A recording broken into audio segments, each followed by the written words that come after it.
आज का शुभ दिन पर्व पर्युषण का प्रारंभ मैं एक प्रेरक प्रसंग से करना चाहूँगा। मुझे विश्वास है आप सभी को ये पसंद आएगा। एक व्यक्ति के 3 मित्र थे। पहला मित्र सदैव उसके साथ रहता था।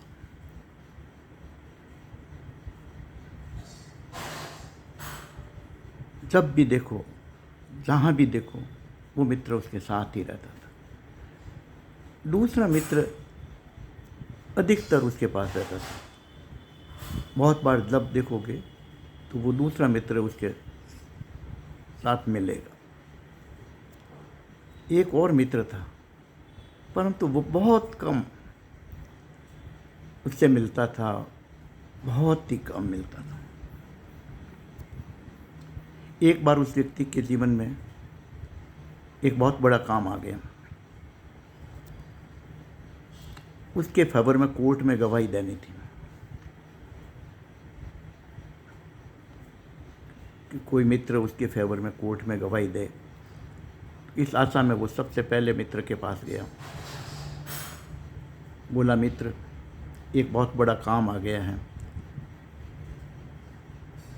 मेरे फेवर में कोर्ट में गवाही देनी है, क्या तुम साथ चल सकते हो? जो सबसे अधिक उसके साथ रहता था, हर समय साथ रहता था, उसने साफ इनकार कर दिया कि नहीं, ये मेरे बस का रोग नहीं। वो बड़ा निराश हुआ कि देखो कैसा मित्र है। जब काम आया और इसने मुंह फेर लिया। खैर, कोई बात नहीं, मैं दूसरे मित्र के पास जाता हूँ। फिर वो दूसरे मित्र के पास गया और उसको भी यही बात बताई कि क्या तुम मेरे फेवर में कोर्ट में गवाही देने के लिए चल सकते हो? दूसरे मित्र ने जवाब दिया कि देख, सीधी सी बात है, मैं कोर्ट तक तो चला चलूँगा, पर मैं कोर्ट के अंदर नहीं जाऊँगा। उसने सोचा, कोर्ट के अंदर नहीं जाएगा तो फिर मेरा काम बनना नहीं, कोई मतलब नहीं। खैर, उसने कहा कोई बात नहीं, मैं मैनेज करूँगा। अंततः वो तीसरे मित्र के पास गया, जो उसके पास बहुत कम रहता था, और उसने अपनी वही बात दोहराई कि कोर्ट में गवाही देनी है मेरे फेवर में, क्या तुम चल सकते हो? वो बिल्कुल तैयार हो गया। चलो अब हम बताते हैं कि व्यक्ति के 3 मित्र कौन से हैं। व्यक्ति का पहला मित्र है उसका शरीर, जो सदैव उसके साथ रहता है, परंतु अंत समय उसका साथ छोड़ देता है। उस समय कोर्ट अटेंडेंस के लिए वो शरीर उस व्यक्ति के साथ नहीं चलता। ऊपर वाले की कोर्ट अटेंडेंस, वो साथ नहीं चलता। कहते हैं कि इस दुनिया की अदालत में अपील होती है, हाजिरी माफ़ी होती है, परंतु उस अदालत में ऐसा नहीं होता। मनुष्य का दूसरा मित्र है उसके सगे संबंधी।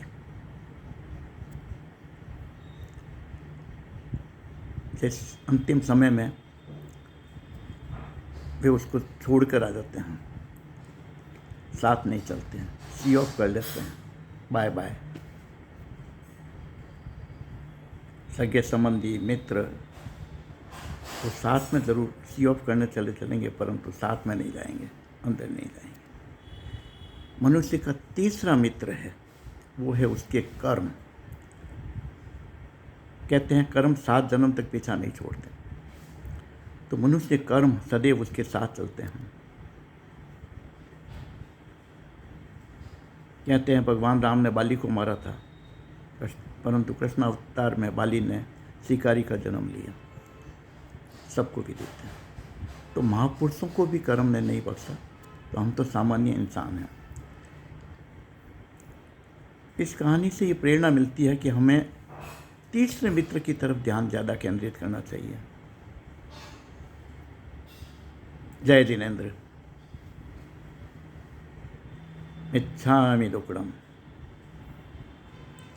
खम्मामि क्षामेमि खामेमि सर्वे जीवा खमन्तु मे मित्ति मे सर्वभूवे सुवैरं वन्दे केने सर्वे भवन्तु सुखिनः सर्वे सन्तु निरामया सर्वे भद्राणि पश्यन्तु मा कश्चित् दुःखभाग् भवेत्।